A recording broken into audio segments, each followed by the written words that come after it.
Good morning, guys. Good morning. Day 2 in London. This time we're waking up here. And look, I did Jill's blush and contour. She did. So look straight on and highlight. Look at that highlight though. That's why it's not all such- over her cheeks. Like she normally goes like the full circumference. Don't compliment yourself too much. Compliment, I mean, or I'm gonna ask you to do this every day.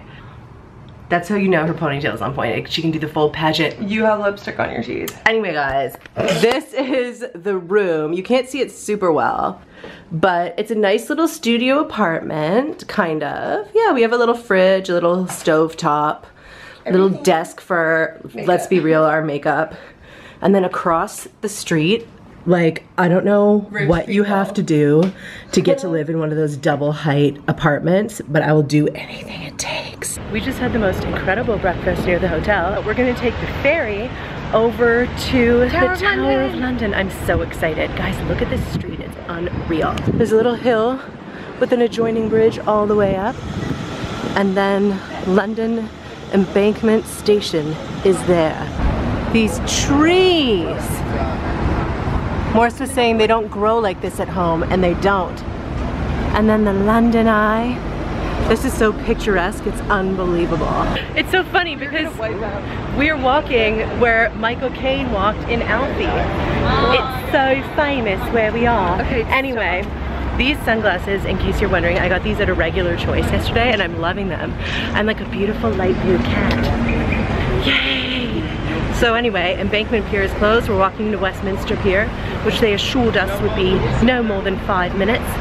And yeah, I'm pretty excited. It's like, I don't even know how to capture all of this, but it's beautiful. And you can just see Westminster Abbey peeking out there. Lovely.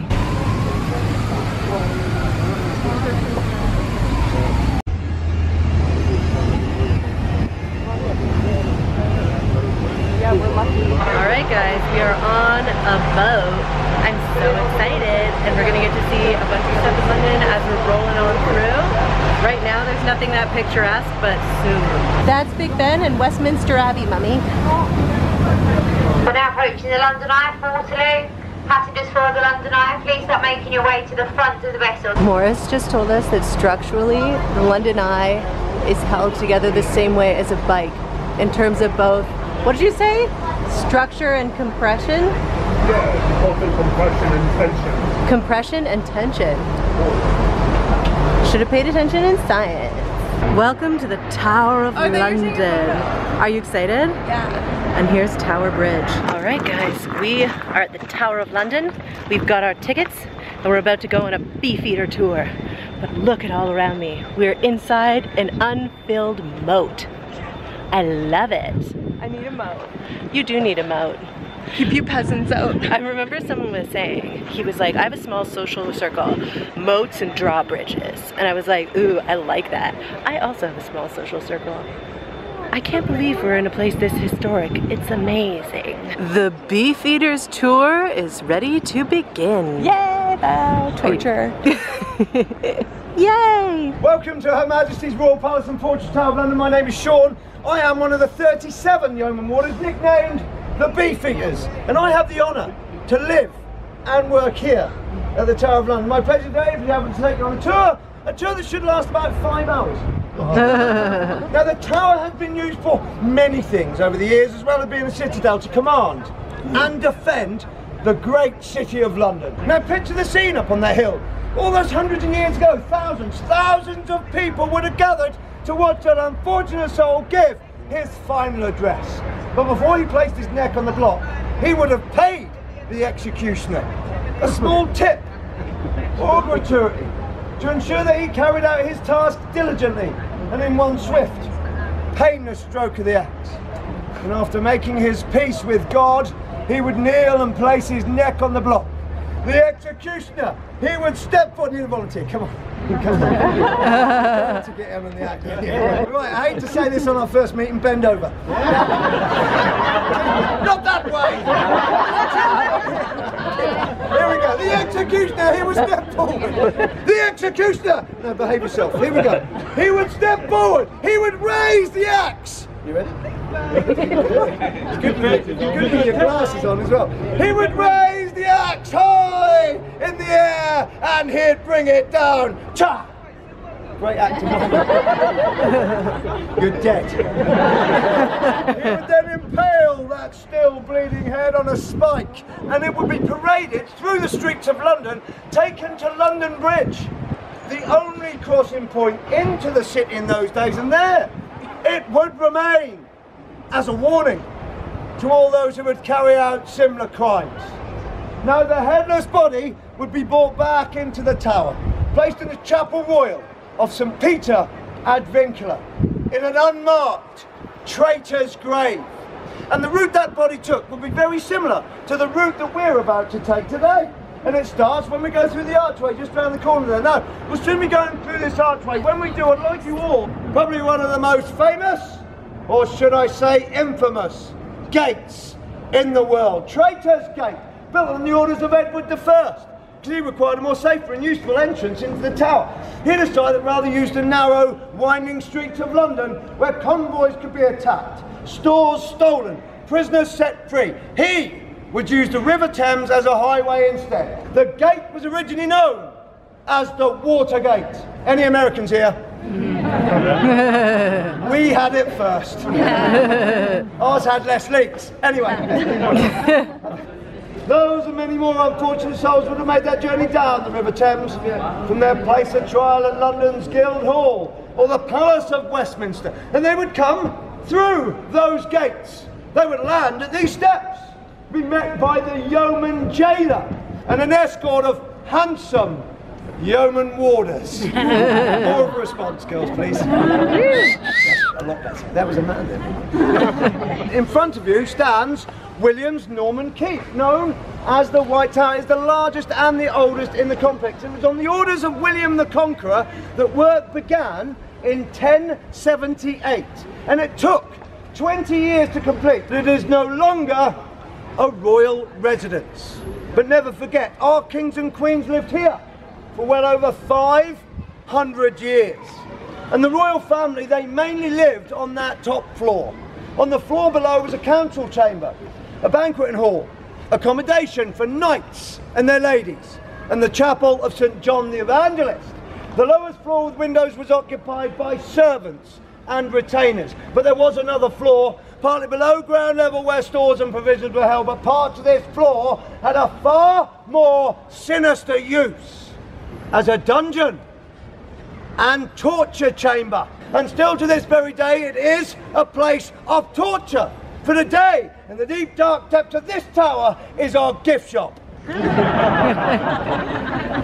been warned. You know what I mean once you see the prices. Now Catherine, as you may know, was executed for her associations with other men, both before and during her marriage to Henry, but it was her affair with Thomas Culpeper, a gentleman of court, which was to be her final undoing. And it was said that she spoke on the scaffold tight, saying, "Today I die the Queen of England, but I'd much rather be dying the wife of Thomas Culpeper." An admission of guilt or an expression of love? We will never know. Thomas Culpeper thought it was a bad idea. He was in the crowd saying, "Did you just say that?" Stop it, he was dead 3 months before. Well, I spoiled a good joke. Anyway, listen. What were your thoughts on the tour? Phenomenal. I'm so happy we came here. This was like my most exciting thing. Yeah, this was incredible.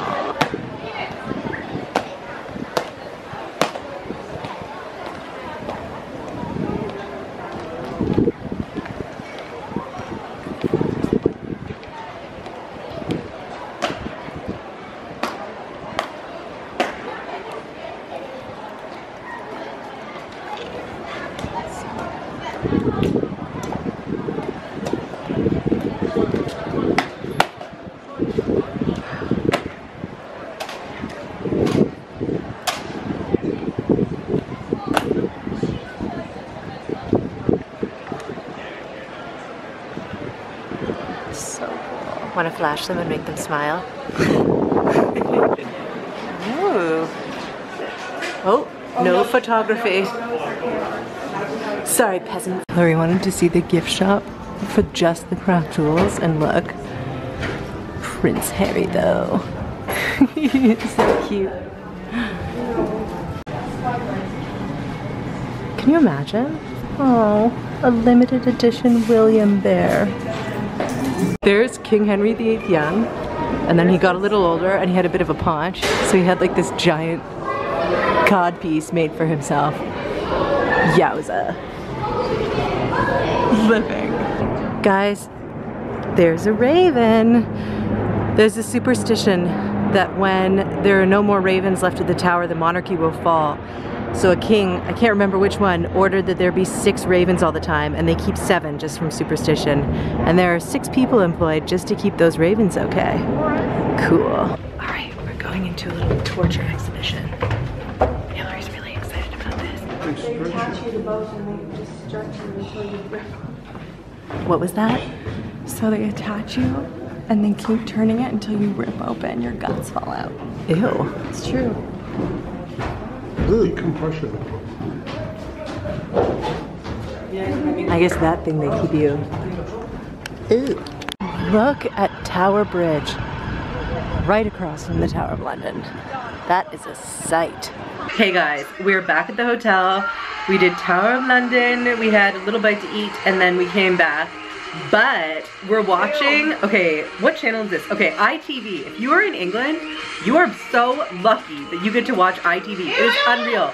There's a show called Take Me Out where like 30 people will compete to date the same person, and they see a video of them, and anytime they see something they don't like, they just shut off the light that's in front of them on their little podium. So you literally see someone reject people in real time, okay? It reminded me of The Simpsons when they were doing market research testing on Poochie, and they were showing them turn the dials whenever they were like bored. Then at the end, of all the people that are still lit up, the guy or girl, whoever, goes around and shuts the lights off of anyone they're not interested in. It's like a live rejection. It is a live dramatic live rejection. It's amazing. It's true. They were like, how can we make a whole show out of rejection? Like everyone's favorite part of The Bachelor is the rejection, so let's just have a rejection game show. Anyway, this is everything. We think you're so lucky. Also, in London, there's like a million locations of this restaurant called Paul. Oh, so good. I'm having little shortbread cookies. Hillary's having a little chocolate. Show your shirt, Heel. Hillary got this shirt at Lazy Oaf the other day. I love it. She's messed up. Anyway, tonight we're going to Les Miserables. My favorite musical. Yes. Of all time. Mine as well, probably. That or Book of Mormon. I don't know. The music in Les Mis is so good and insane. And it weaves itself back in all over the place and into it. I went to theater school, so like, whatever. Anyway, we're so excited. I'm not going to bring the camera there, obviously, because I don't want to get in trouble for like bootlegging stuff. It's been on for 31 years there. Yeah, and never closed down. That's how wonderful it is. But yeah, today was pretty solid. Tomorrow we are, what are we doing tomorrow?